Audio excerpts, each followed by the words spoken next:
I would like to invite our internal guest speaker, Dr. Sunita Manhas ma'am, MD in Biochemistry and as well as a faculty coordinator of our conference. Please, ma'am. Hello, am I audible? Yes, ma'am, audible. Okay. Good afternoon, everyone. Good afternoon, sir. Good afternoon, Siddharth. Okay, I'm Good Dr. afternoon, ma'am. Sunita Manhas. I'm working as an associate professor in the Department of Biochemistry since 8 years. I have done MBBS and MD in biochemistry. And very soon I'm going to be promoted as a professor, maybe in 6 months. Today I'm going to present the topic of thyroperoxidase antibodies in infertile women. This was a very nice topic, and we did a study for 1 year in this. Thyroperoxidase antibodies, as you know, that thyroid antibodies, they have a very important role in causing the infertility. Now, infertile females, they have a great prevalence of thyroid autoimmunity as compared to normal female subjects. There are many studies which have already been done which suggest that spontaneous miscarriage is also because of the thyroid problems and the thyroid peroxidase antibodies. We did this study for 1 year in our hospital, in our lab. We chose 100 subjects, 100 controls and 100 cases for this study, and we distributed these subjects into controls and cases were further divided into primary infertility and secondary infertility.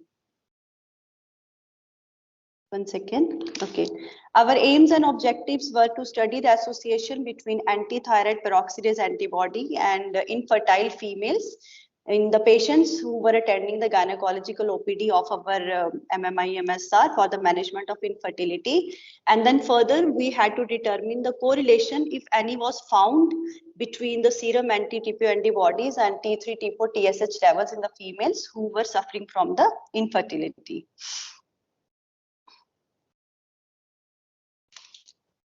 This study was done in the Department of Biochemistry, and we had collaborated with the Department of Obs and Gynae in the MM hospitals. This study was done in Jan 2019 to December 2020, and it was a cross-sectional study.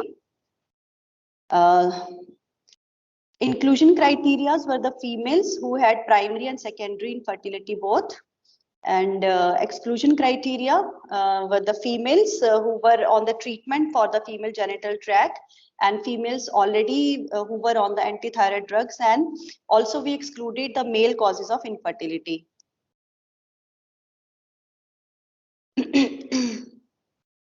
And T3, T4, TSH and TPO antibodies, they were done on the ELISA by the competitive ELISA method.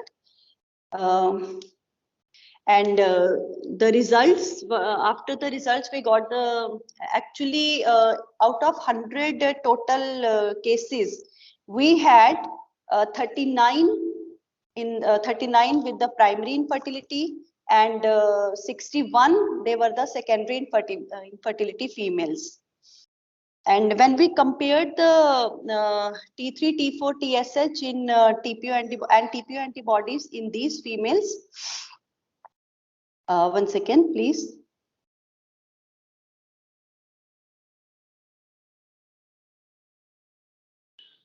And when we compared these females in our study, out of 100 infertile females, 39 were primary and 61% had secondary infertility.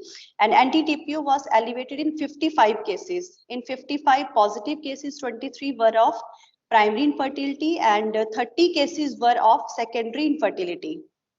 And even we also found out that it also depended on the age. And plus the females who were above 35 years, they were more prone to infertility, secondary infertility. In addition, an increase in the amount of anti-TPO antibody with age was also seen, and our findings were very consistent with many studies which we have already searched. And when we checked for the mean values, standard deviation, and p values of T3, T4, TSH, and anti-TPO antibodies in primary infertility cases and controls, and they were significant. And even in the secondary infertile cases, mean values were very significant. But when we compared primary and secondary, in secondary infertility cases, they were more significant as compared to the primary cases. And when we compared anti-TPO antibodies with the parameters, they were more found to be in the hypothyroid cases as compared to hyperthyroid. That means ki secondary infertility cases and hypothyroid, they were more significant as compared to the primary infertility and hyperthyroidism. And this was our result. And I had my co-guide in the Department of Obs and Gynae, and my sir, he also started the treatment with these females, especially in the secondary infertile females, when he started the treatment with the steroid drugs, and he found out that results were positive. These females were treated and they conceived within 6 months after the treatment with the steroids in infertility.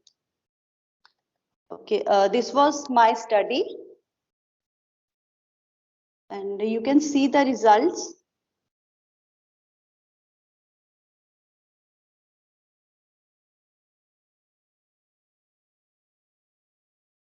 And my conclusion was a positive correlation was found between anti-TPO antibody levels, T3, and infertility.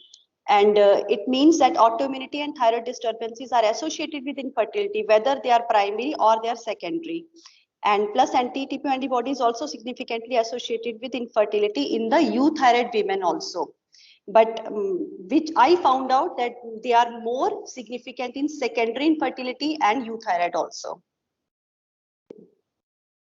So this was the conclusion of my study, which was very short study.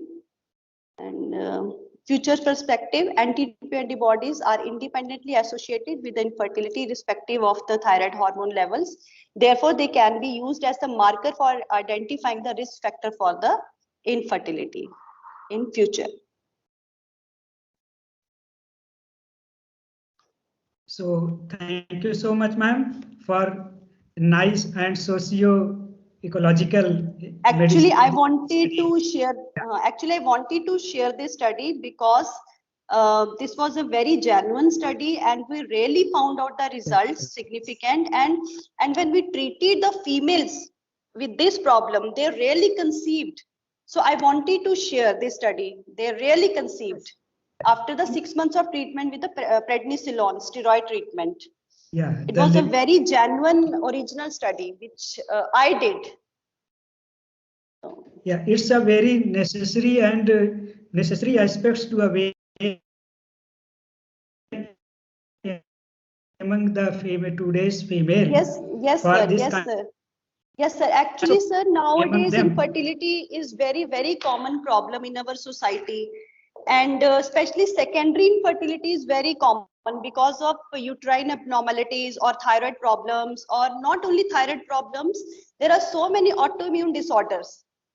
And we really now also my students, my PG students, again I have given them topic other than the thyroid topic. I have given them the topic, please carry on with the study, please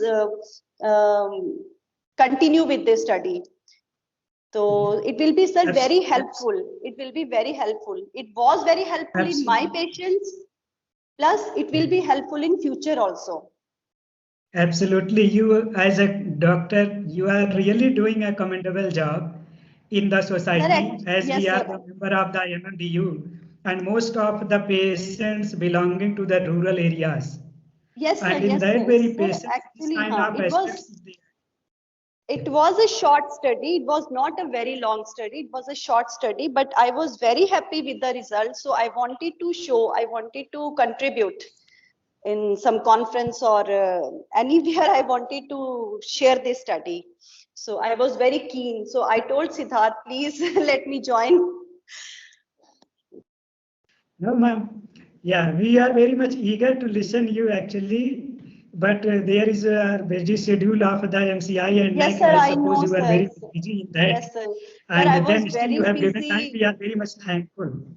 Yes, sir, I was very busy. I told Siddharth that I was very busy since 3-4 days because of the NAC inspection. And now next inspection is also coming NMC. So I took some time so that I could share it.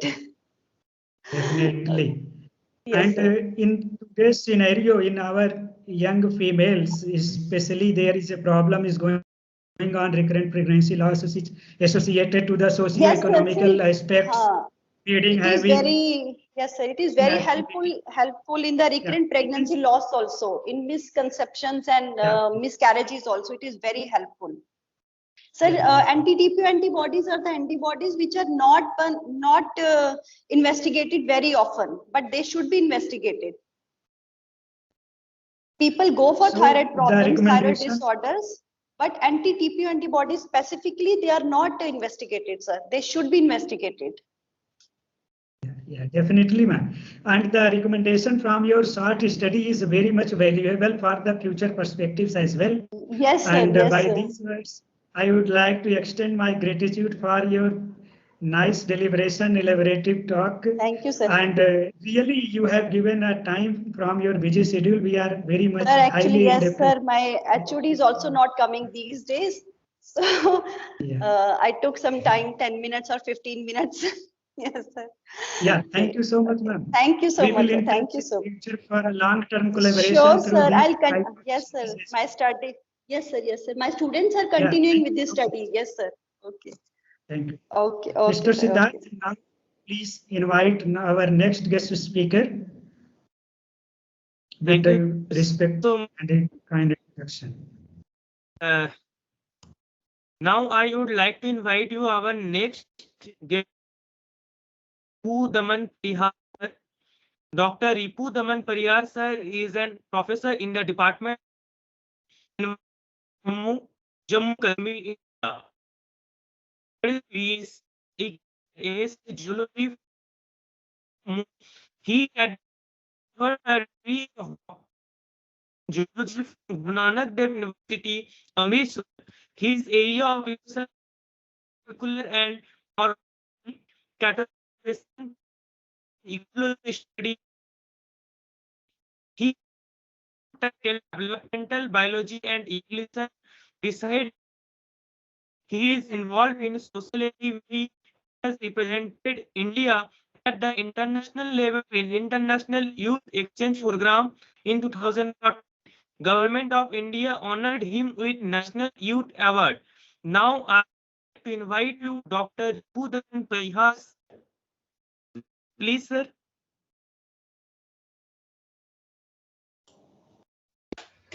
Hello, good afternoon, sir. Am I audible? Yeah, sir, Yes, very sir, much audible. very much. Okay.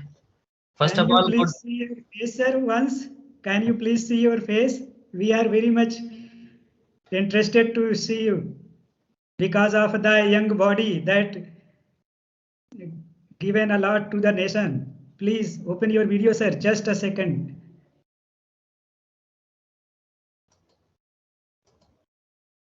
sure, sir. I will try. Just there is some problem with this camera. Okay, sir. Thank But you still, so much. let Now, me try.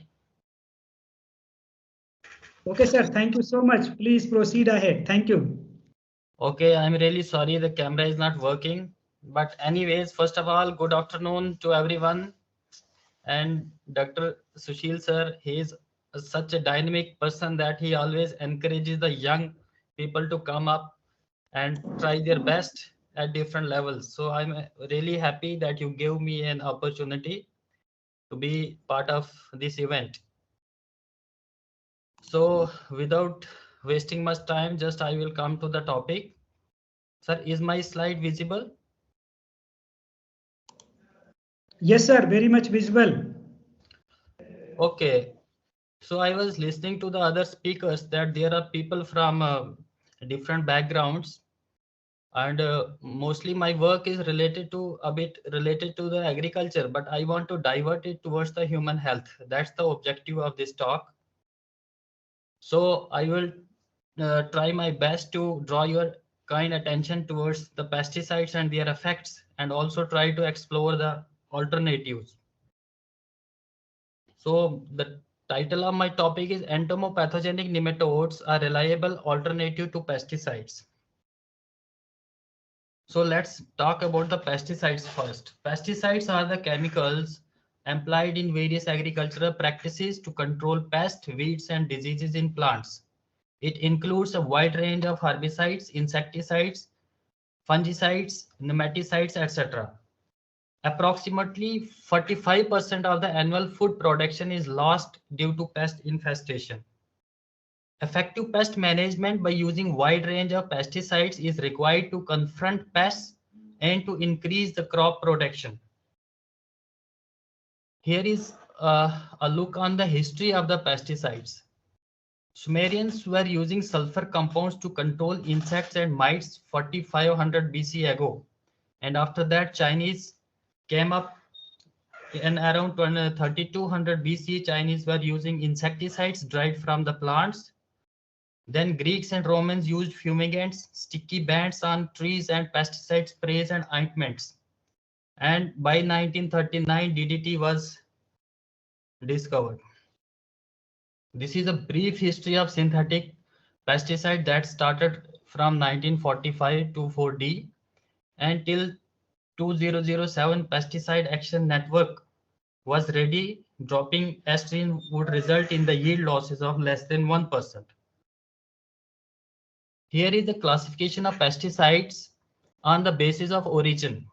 On the basis of origin, we have organic sources, inorganic sources, and biological sources.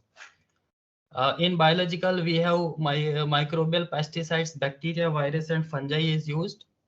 This classification is based on the target species like mites, algae, birds, and different bacteria. These are the targets that these pesticides attack. And now based on the function, the pesticides are classified as feeding deterrents, ovipositor deterrents, repellents, attractants, fumigants, insect growth regulators, and synergists. They have different strategies, but I won't go into much details of their working. According to WHO, they have given this classification based on the toxicity, oral and dermal toxicity. LD50 values are given, and we have the classes extremely hazardous, highly hazardous, moderately, and slightly hazardous. In 2019, I was part of this review paper where we tried to collect the information about the worldwide pesticide usage and its impact on ecosystem. So we found that pesticide usage in African countries is given in the table, and we compared the data of 2010 and 2014. So here is the annual pesticide consumption in different Asian countries, and India is at number 2 after China. So this is the pesticide consumption in Australia from 1990 to 2006. This is the pesticide usage in European countries in the years 2010 to 14, and France, Spain, Sweden, Germany, and this data is given there. And now let's come to India. State-wise pesticide consumption in India. In India, Maharashtra is leading. 21% of the pesticides are consumed by Maharashtra, then Uttar Pradesh, then Punjab, Telangana, and other states. Now this slide shows chemical and biopesticide consumption in India. You will be surprised to see that most of the load is on chemical pesticides. They are favorite of the farmers because it increases the yield, but we will come up where we will see that a lot of side effects are there. But see, the biopesticides, they are good alternatives, but their consumption is not much. So now comes the adverse effects of the pesticides. In this slide, it has been shown that use of pesticide by the farmers, then drifting of pesticides into the environment, and in its impact on environment is that it causes water pollution, soil pollution, food stops, and human health. So if we see the impact on human health, we will see the link of these pesticides with the cancer, diabetes, asthma, Parkinson's diseases, and genital syndromes. So preventive measures. The preventive measures include IPM integrated pest management, social factor is there, rational use, and remedial techniques. So if we see the impact of pesticides, let's start from the left side. There is impact on the health. It has been reported that exposure can cause fatality and reproductive issues, diabetes, obesity, degenerative diseases, Parkinson's, cancer, asthma, depression, anxiety. And in pregnant mothers and children, this group is particularly sensitive as exposure can cause disruption to endocrine systems, childhood cancers, neurodevelopmental issues, and other disorders. And it also drains economies. Pesticides cause illness and injury resulting in lost work days.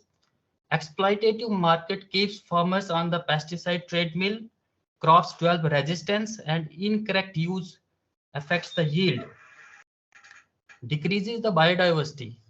So it's another impact of these pesticides. Pesticides have been linked to decline in bees, pollinators, beneficial insects, birds, mammals, aquatic animals, and non-target plants. Its impact on water, soil, and air. Runoff contaminates surface and groundwater. Soil microorganisms and earthworms are poisoned, affecting soil fertility, and drift and volatilization contaminates air, rain, fog, and snow. All these effects, they are finally linked to the suicides because 15 to 20% of suicides are a result of pesticide self-poisoning due to ease of accessibility and high toxicity. So for awareness point of view, this slide is very important. Now let's see the impact of these pesticides on health. It has been reported that these pesticides have a link with cancer. The direct exposure to pesticides is the foremost reason of cancer globally. It has been reported. In diabetes, positive correlation between the organochlorine compounds and diabetes has been observed. And in neurological disorders, exposure to pesticides play a contributory role in the growth of neurological syndromes. And in respiratory disorders also, lung diseases including asthma, bronchitis, pneumonitis, all these are related with the pesticides. And reproductive syndromes in the reduction in the sperm, premature abortions due to use of these compounds. Now let's see have a look on its impact on the environment. See from the left bottom of this slide, we are seeing that the pesticide concentration is 0.04 ppm. So biomagnification takes place, and as the trophic level increases, finally the amount of this pesticide accumulation increases, and in humans it's 13.55 ppm. So it means ultimately whatever we are putting into the soil, that is being dumped into human body back by the system.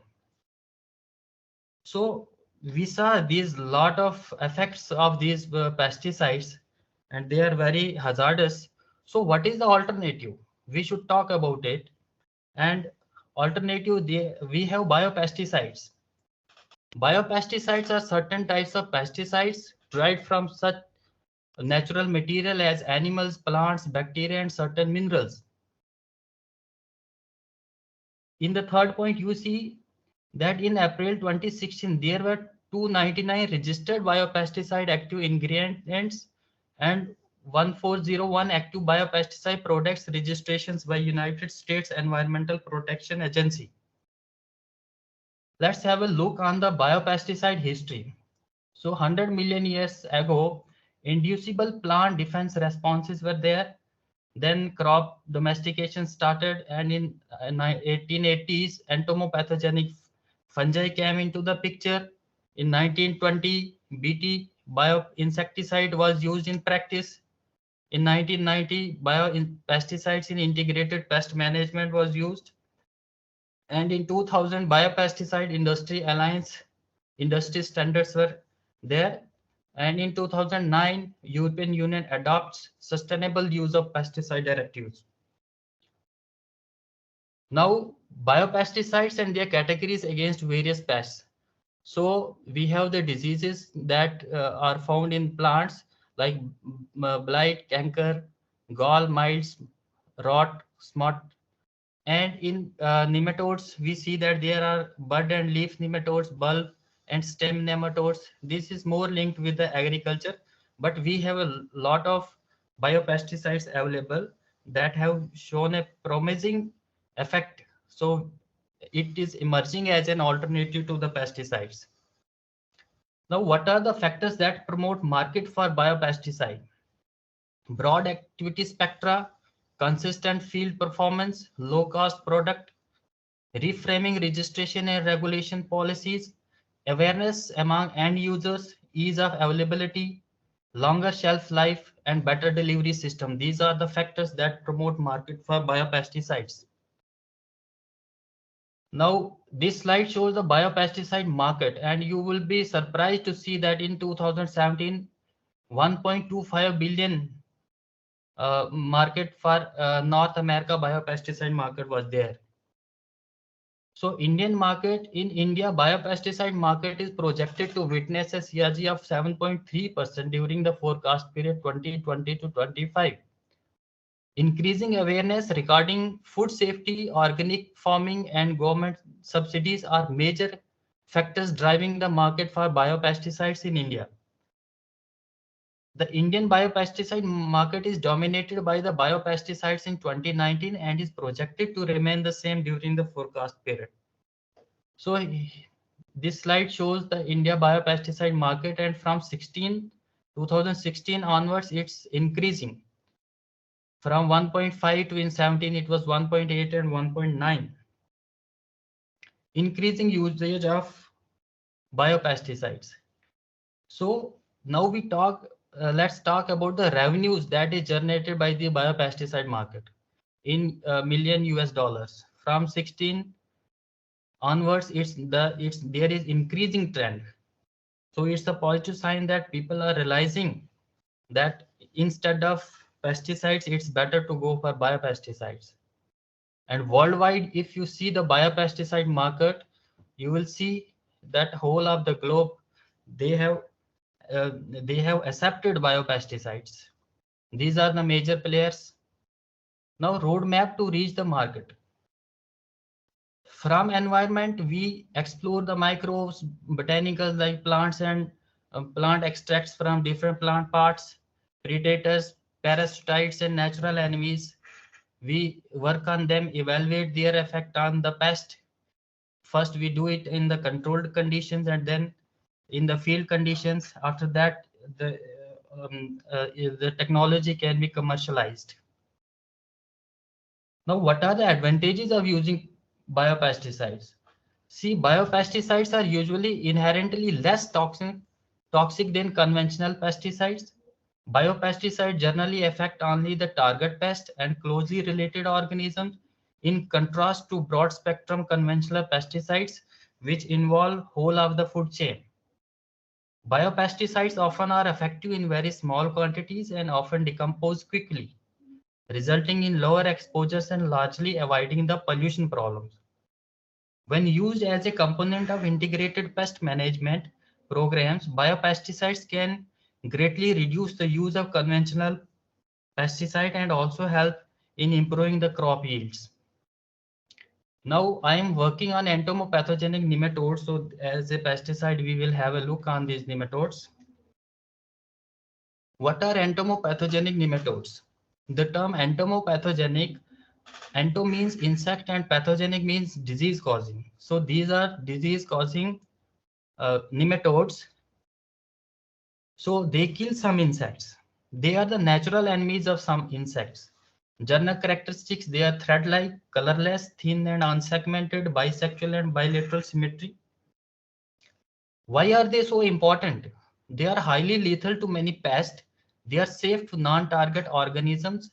Kill the insect within 24 to 48 hours. They can tolerate short-term exposure to chemicals, so they are compatible with other agents also. They are cheap and effective. They are non-toxic to humans. These qualities make them an efficient biocontrol agent in insect pest management. This is the classification.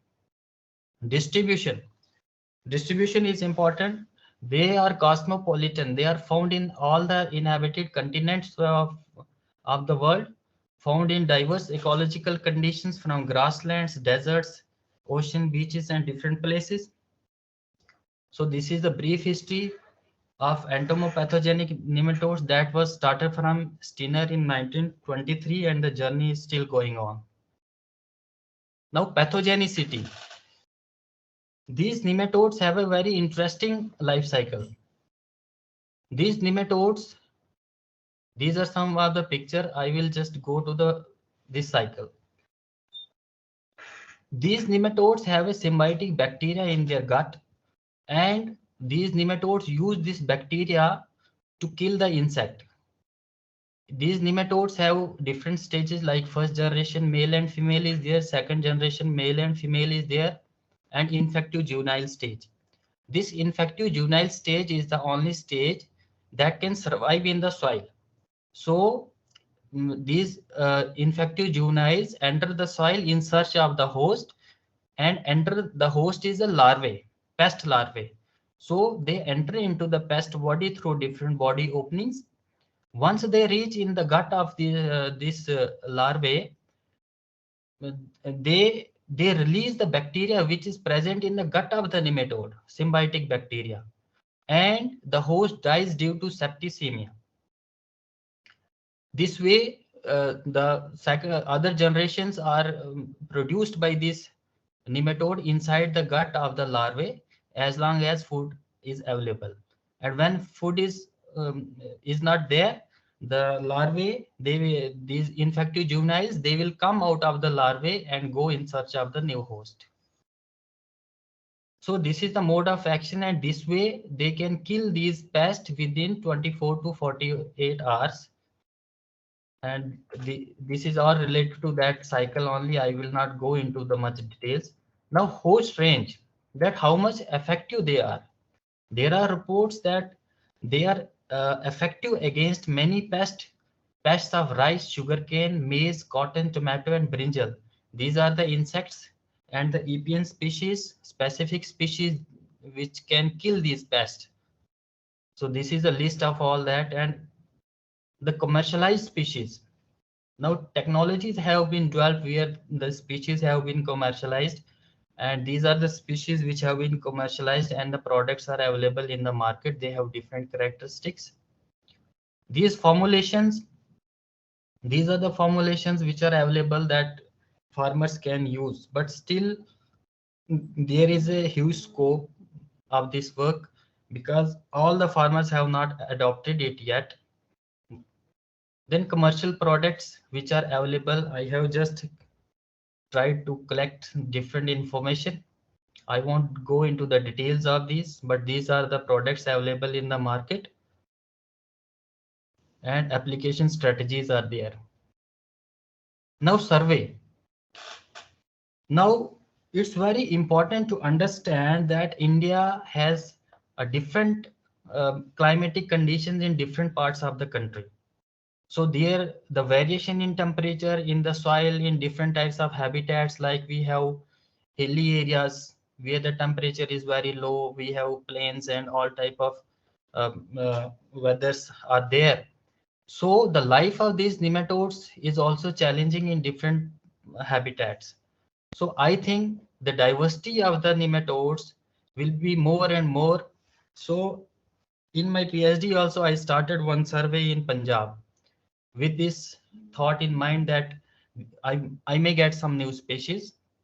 So during our survey, I found one Distolabris veitchii. This nematode belongs to genera Distolabris, and this genera has been established by Anderson in 1983. It's a monotypic genus which belongs to subfamily Mesorhabditidae under Rhabditidae. And after that, few studies have been done on this nematode. After identifying it through different taxonomic and molecular characterization, we also explored the efficacy of this nematode. And in our studies, we found we evaluated the effect on different instars of Spodoptera lutura, which is a voracious feeder. So we evaluated it on second instar larva, third instar larva, fourth instar larva with different concentrations like 10, 30, 50, 70. These are the infective juveniles per larva that we applied. And the mortality was recorded after 24 hours, 48 hours, 72 hours, and 96 hours. And we found very significant results, and it was very effective. After that, we also did some regression equations were derived and LC50 values were calculated on second, third, and fourth instars, and significant results were found. To further authenticate our claim that this nematode is entomopathogenic, so it can kill the Spodoptera lutura, to establish this, we did some insect immune responses also. In insect immune responses, we studied the enzymes and the hematocytes, which are the immune cells in case of Spodoptera lutura. And we studied the prohemocytes, granulocytes, and we found significant results after 12 hours, 24 hours, 36, and 48 hours. We found that prohemocyte count decreased by 89% after 48 hours of the treatment, and significant increase was observed in granulocytes after 36 hours. Yes, sir. We also studied the deformities where vacuolization and cell necrosis was studied, and we also found significant results here also. So in our enzyme studies, we found that phenol oxidase activity decreased to 38% of the control in the nematode inoculated larvae of Spodoptera lutura after an interval of 12 hours, and lysosome activity was not much different. So we concluded that this is a potential biocontrol agent and it should be taken forward. And we also studied the preference of this nematode, that so that we can fix the ecological conditions where, so that we can mass culture it. So we found that catchment area of River Bias was the most preferred site because we found the more number of positive samples from there, then wetlands, croplands, but roads and railway tracks were not much preferred. So these are the results that we published. So future prospects. It's a popular say that prevention is better than cure. So our whole the ecosystem, because of these pesticides, it's not good for the human beings. So it's better that we should shift from pesticides to biopesticides. So a lot of scope is there, explore the new species and encourage the farmers to use these species. Especially I was listening to the talk of the doctors, because doctors, they can become a good source of information for the farmers, because the patients come from the rural area. So if sometime, if possible, you can say them that make use of less pesticides and it would be good. So at last, I'm highly thankful to my supervisor, Dr. Pooja Ori, Associate Professor and Head Department of Zoology, Guru Nanak Dev University, Amritsar. Thank you, sir. Thank you so much, sir, for this kind of enlightened talk, informative talk. You are really doing a commendable job in the entomopathogenic nematodes as a source of biocontrol agent that can alternatively replace the entire constituent. By using these biocontrol agents, we can associated bacteria may also be responsible for making it more potential. And I know that you are very much busy in the academic and administrative duties from given by your higher authority at your university level, but you have given us time for busy schedule. So we are really thankful to you, sir. Thank you, sir. Thank you very much. And I'm also thankful to all the organizers who gave me this opportunity. And I'm really thankful to everyone so that you gave me a chance to speak over here. Thank you so much. Thank you, sir. Thank you so much. Thank you very much. Now I would like to call Mr. Siddharth. Please invite the young scholars to present their paper, but it is requested to all the young scholars to summarize your findings in 5 minutes because our guests are waiting for the valedictory session. So young scholars, please. Mr. Siddharth, unmute yourself and start up.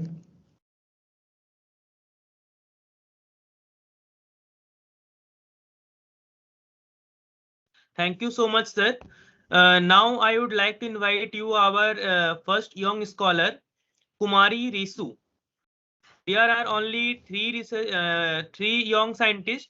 First one is Risu Kumari. Next one is Mr. Kumarpreet, and third one is Mr. Praveen Dhama and Rahul Singh. So I would like to invite you first one, Miss Risu.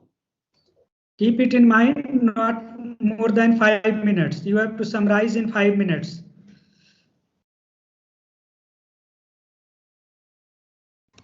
So, Dr. Ripu, please stop the sharing of the slide so that the young scholars can do their task.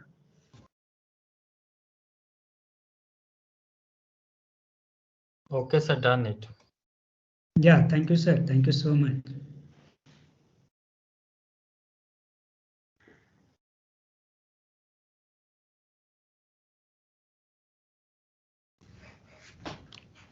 Ms. Sir, am I Resu? audible? Yes, please start your presentation. Yes, sure, sir. So my slide is visible? Yeah, very much, very much. Okay, sir. Thank you.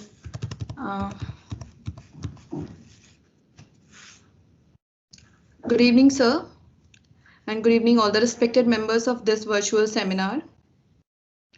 Today, I'm here to present a piece of my research work titled Parasitic Biodiversity of Certain Catfishes of Gomti River, Lucknow. So I would go with the introduction.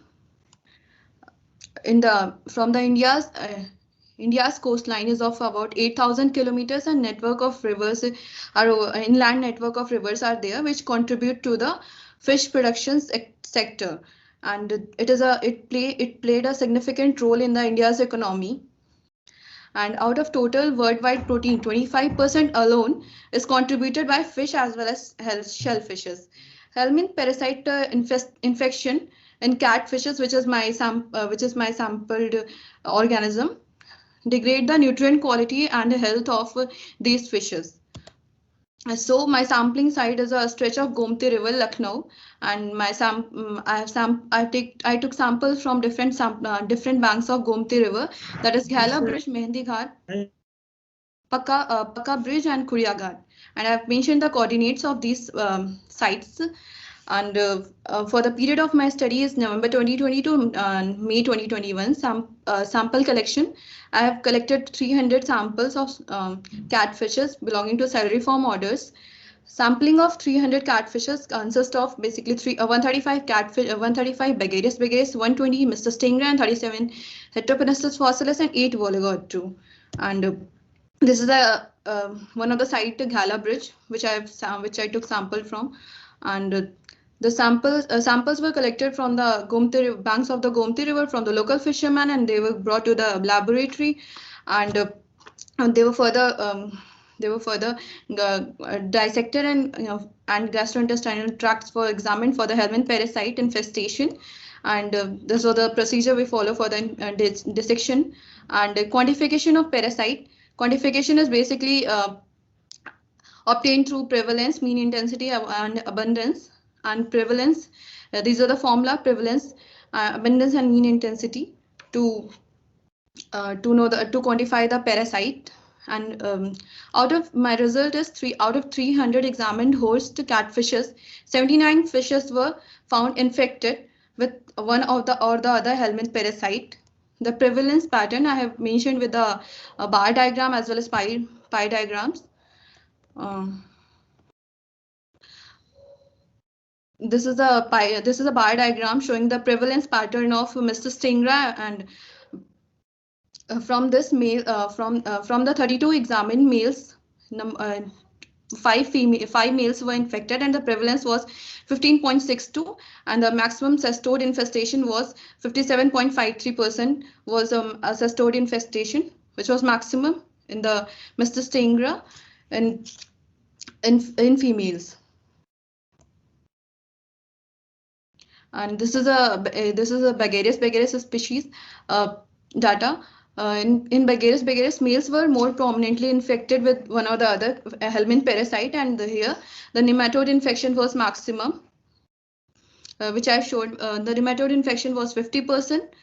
The nematode infection was 50%, and trematode infection was 35%, and cestode infection was 15%, and prevalence of male infestation is 27.27%.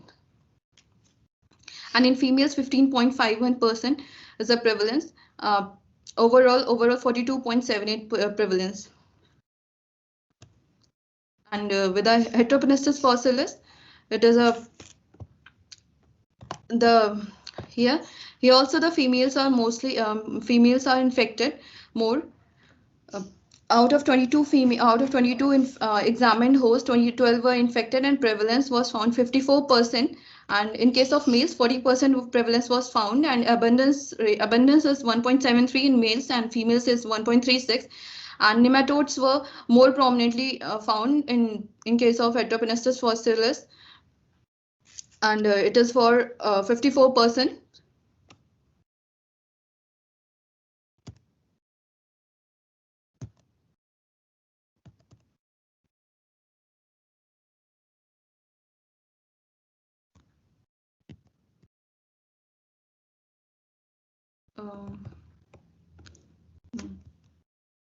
Sorry, it hung. In the case of Voligo-Attu, here also the females were mostly infected, as 60% of prevalence was found, and cestode was maximum, comprises 82% of a whole parasitic infestation, and 6% of trematodes, 6% of nematodes, and 12% of trematodes. And in case of male, Voligo-Attu, 33.3% prevalence pattern was found, and abundance is 1.33, and female and in case of female 2.60. So my conclusion is that females were found more prone to parasitic infestation, except in case of Begarius, where males were found more infected, and in other species like Voligo-Attu, Heteropenestes fossilis, and Mysteria, females were more prone to the parasitic infection. Maximum cestode infestation was seen in Mysteria and Voligo-Attu, and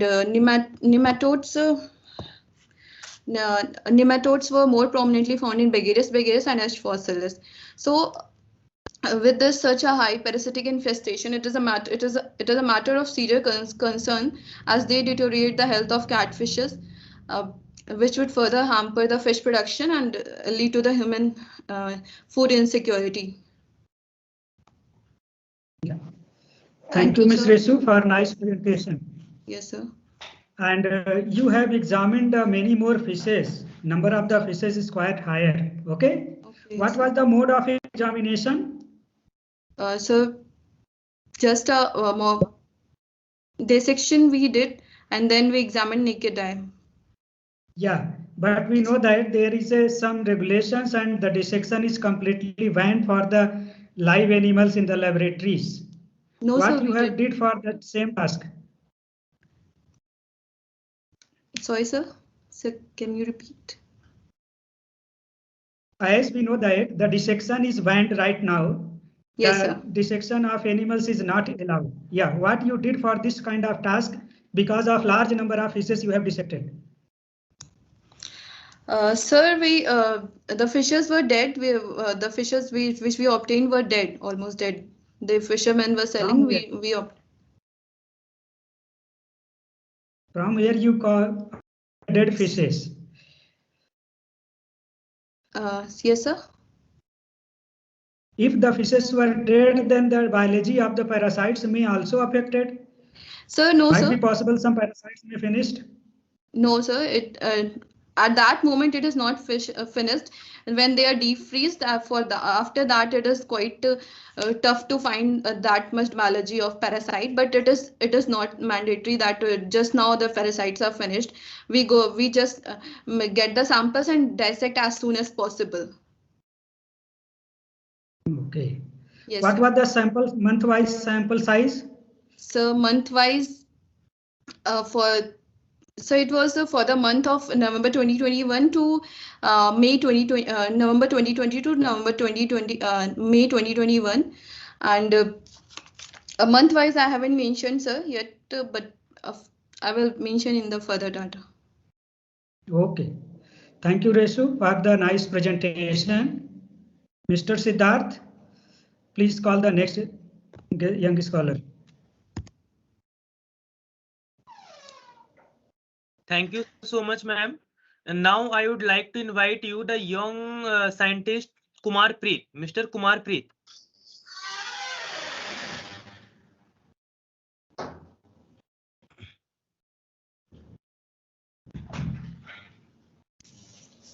Mr. Kumar Preet.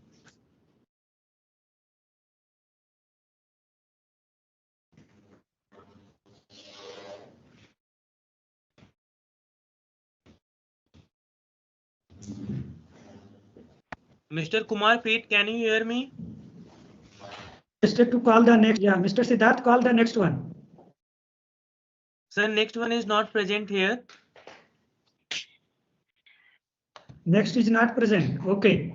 Now I would like Yes, to sir. invite Miss Archisa Paul from Jharkhand, if I'm right, Miss Archisa Paul.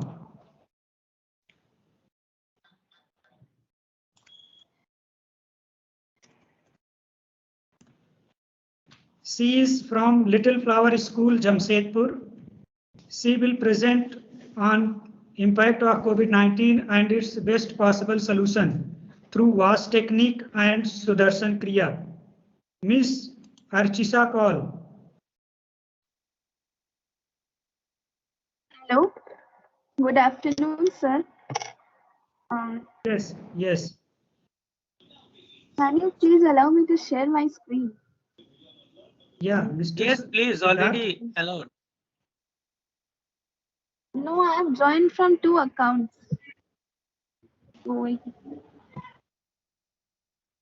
Name of your next account, another account. Same.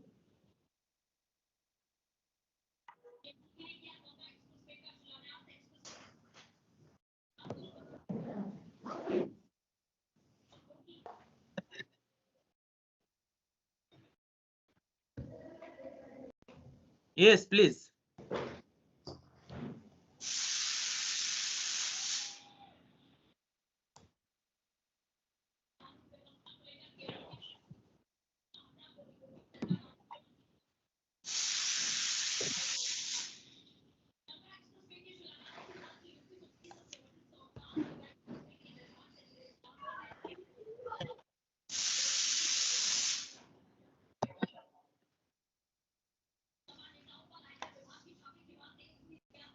Hello, sir. I still cannot share it.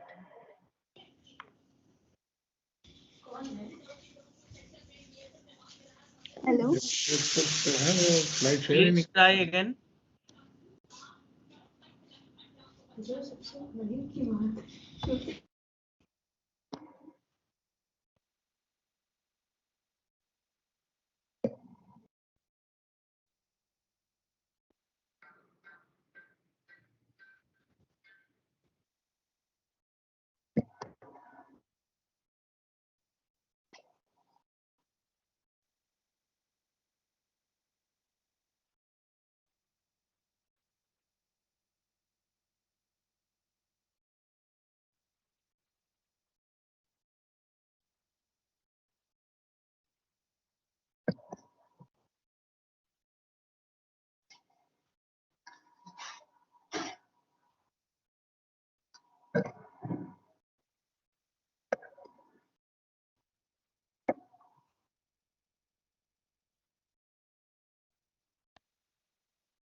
please allow Mr. Prasanjit Hazra also, Dr. Prasanjit Hazra also, so that he can share the slide from there.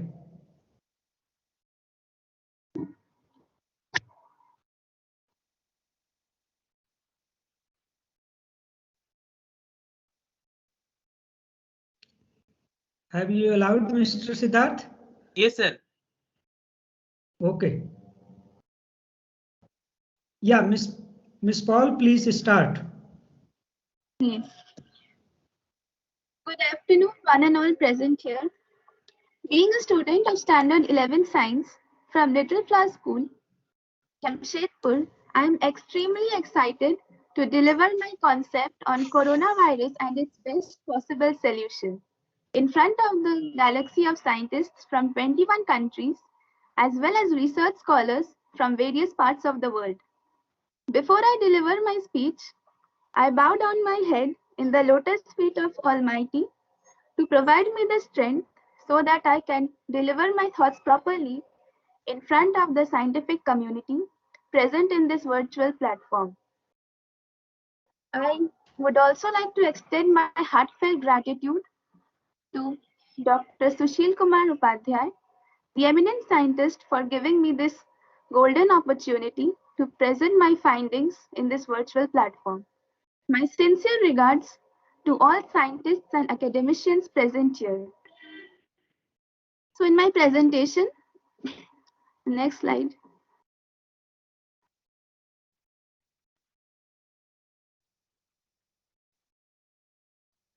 Next. In my presentation, I want to focus on these following facts. SARS-CoV-2 and COVID-19, variants of COVID-19, mechanism of transmission, impact of pandemic, what is WASH, and Sudarshan Kriya. Next slide.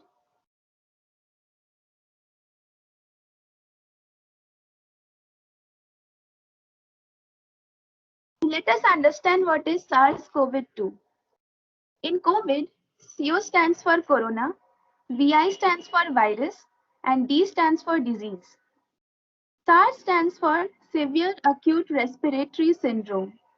COVID-19 stands for novel coronavirus disease 2019.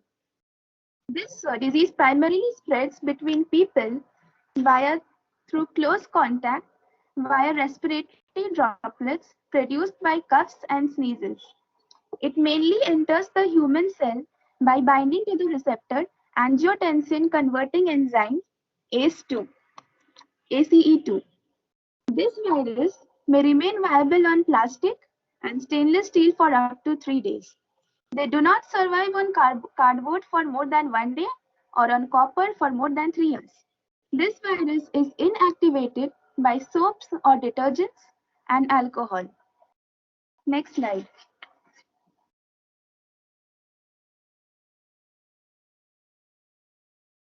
This virus is a single-stranded RNA virus. As we all know that RNA virus mutates at a very faster rate as compared to DNA virus due to the presence of nitrogenous base uracil. So, a number of variants are found till now of the COVID-19 virus. The variants discovered till date are alpha B.1.1.7, beta B.1.351, gamma B.1, delta B.1.617.2, and omicron B.1.1.529. But as the vaccinations have developed, it is now helping the scientists to understand the nature and fatality of these various variants. Next slide.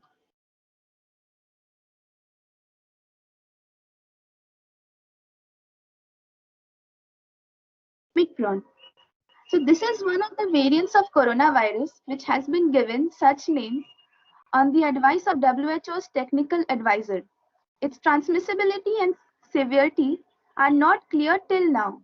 But according to WHO, this variant has been spreading from South Africa, where only 9% of the total population are vaccinated. Next slide.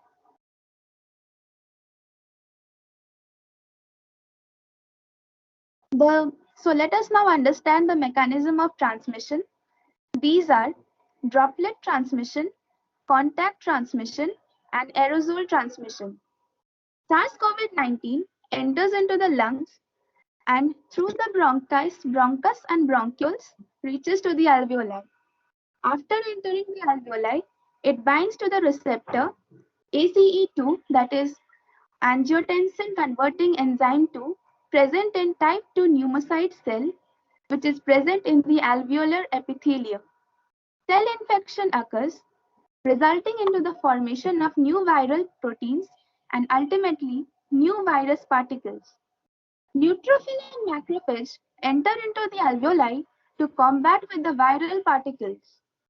As a result, interleukin molecules 1, interleukin molecule 6, tumor necrosis factor alpha causes vasodilation and increase in permeability. Signal reaches to hypothalamus of our brain and through the sympathetic nervous system.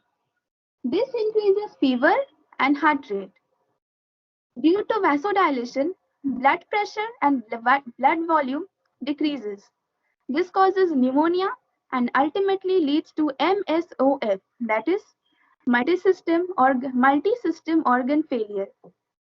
Macrophage also increases the production of ROS, that is reactive oxygen species, and protease. Increase in ROS production damages alveolar epithelium and blood vessels. Due to damage effect, alveolar edema takes place, which results in hypoxemia. Next slide. Let us now understand the symptoms of COVID-19. So these are the existing symptoms of COVID-19. The symptoms may obviously vary from person to person and range from asymptomatic to mild symptoms and then to severe illness. Deaths have been reported worldwide due to the complications of COVID-19. Effectiveness of vaccines. Effectiveness of vaccines is now a matter of concern for the scientists that whether the present vaccines will be effective against the new variants or not. It may also be suggested by WHO to those who are taking the second dose to go for a third booster dose, which will help them to prevent the infection of Omicron. So these are the groups of people who are at elevated risk to this disease. This list includes the people who have crossed 65 years of age, the people working in nursing homes, people with lung diseases, kidney diseases, liver diseases, diabetes, obesity, asthma, and serious heart conditions.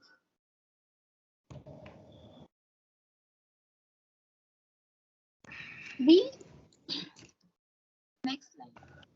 We have already witnessed the impact of pandemic. Global statistics show that 270 million people are affected and 5 million people have lost their lives across the world.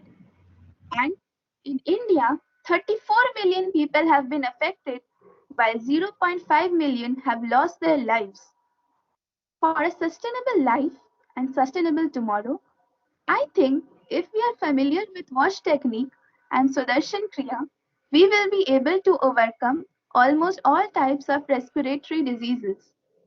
WASH here stands for water, sanitation, and hygiene. Due to the pandemic, we are not having a normal environment. So, we should have the provision of safe water, sanitation, and waste management.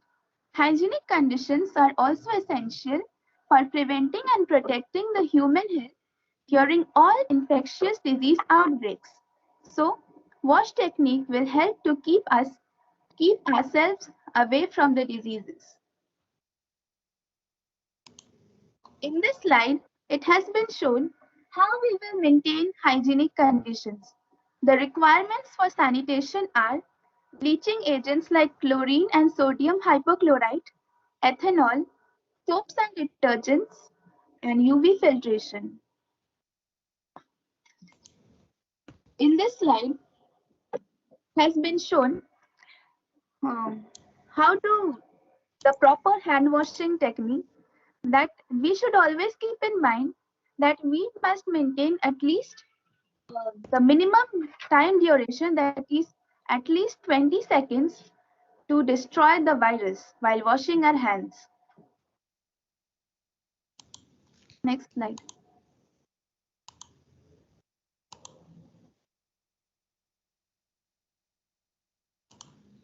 In this slide, information has been provided about when we should wash our hands with soap and water. That is, before touching our face, before eating or preparing food, coughing, sneezing, touching high contact surfaces, and before putting on our face mask. Next slide.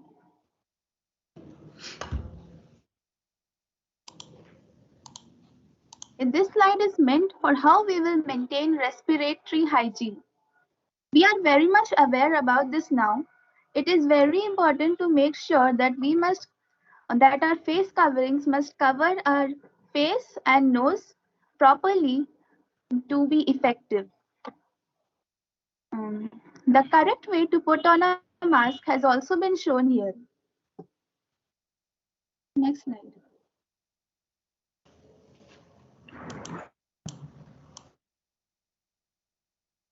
In this slide has been shown how we will prepare 0.5% chlorine solution from liquid bleach. We must always make sure that before we are preparing the solution, we must be wearing an extended PPE kit. And after preparing the solution, we have to stir it well and store it in a cool shaded region.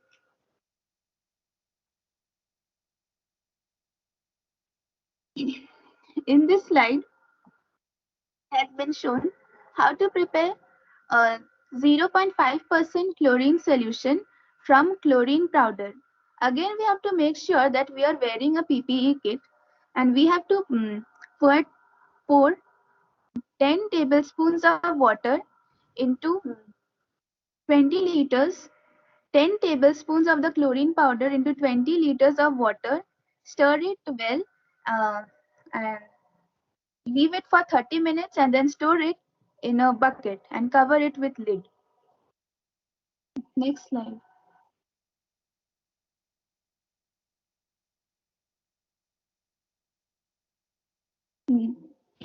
This slide is meant for how to prepare 0.05% chlorine solution, which is a very mild solution.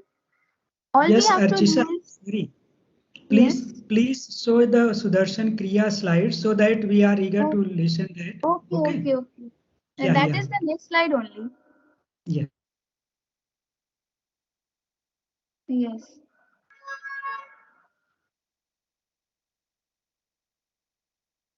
The Sudarshan Kriya.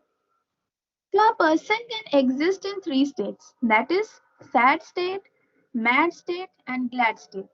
Normally, glad state is maintained to live in a normal condition of the society. But this corona pandemic has snatched our glad state and forced us to exist in sad and mad state. Anxiety, depression, suicide, non-specific and uncontrolled fear, frustration, psychiatric condition are the result of this pandemic, which has snatched our glad state away from us. On the other side, harmful free radicals are produced as a result of infection of coronavirus, leading to severe acute respiratory disorders and ultimately multi-system organ failure and then finally death. Sudarshan Kriya is the only way to transform a person from his sad and mad state to glad state, as it helps to secrete feel-good hormones known as endorphins. It also helps to protect a person from the impact of coronavirus by producing a number of antioxidants like SOD, that is superoxide dismutase, catalase, glutathiones, etc. They help us to maintain healthy state of our body by reducing the cholesterol level, maintaining the thyroid gland functioning, pancreas and gastrointestinal gland, that is the GI gland, for its normal functioning. It helps us to overcome negative emotions and transforms all our negative emotions into positive ones. Actually, Sudarshan Kriya is nothing but installing a flush in our system. Accumulation of stress, anxiety, etc. are flushed off through this Kriya. Actually, it can be considered as a soap of our body, mind, and soul. When I insisted all of my family members and 25 to 30 of my relatives to perform this Kriya twice a day, the miracle that I've observed is that when most of my neighbors and their relatives had been infected, this virus had no effect on my relatives. I would also like to discuss the steps of Sudarshan Kriya. They are Ujjayi Kriya, Om chanting, and Bhastrika. Next slide. Next slide.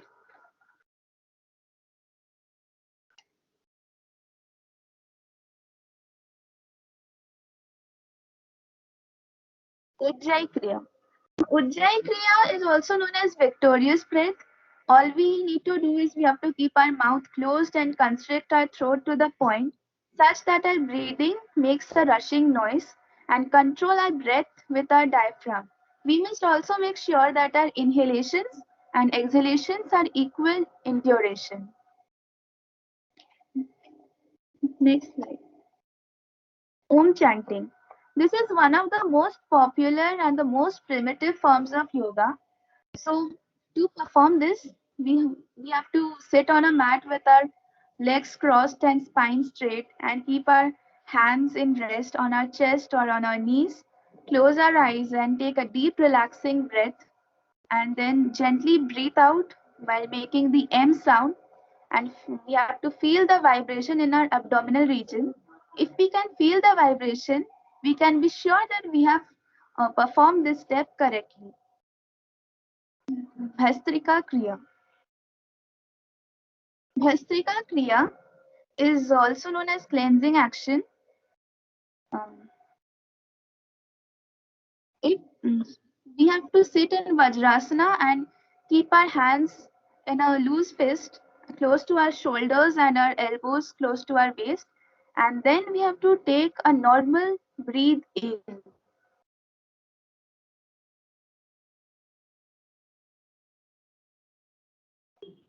As I have already discussed the benefits of Sudarshan Kriya, a few more of them are written here. That is that it reduces stress, provides mental peace, increases patience, helps us to identify the problems that have been holding us back. And the most important is that it helps us to pushes away the negative thoughts and it creates a positive environment around us.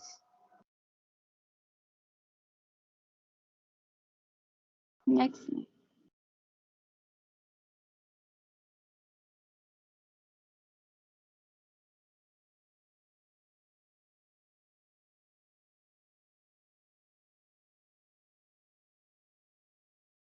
Thank you, sir.